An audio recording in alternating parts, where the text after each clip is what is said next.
Hello everybody, welcome back. Today as well we have got to another video. In this video I'll show you how you can connect with Varo Bank, but before that please do make sure to like our video, subscribe our channel, and yes, without any further delay, let's get into it.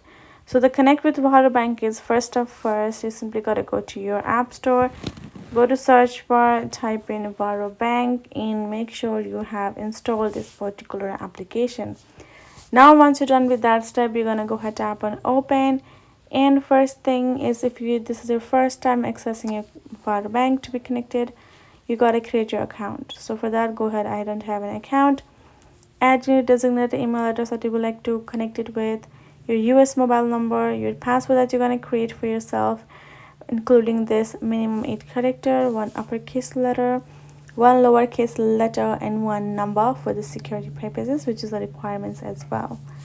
Once you have added all those information and tapped on the join today at the bottom, you have agreed for the terms and condition, and you have provided the accessible details as well. Now you're eligible for you to join and be connected with the Varo. So this is all it takes. Hope this video was helpful to you all. Thank you so much for watching, and I'll see you guys in our next video.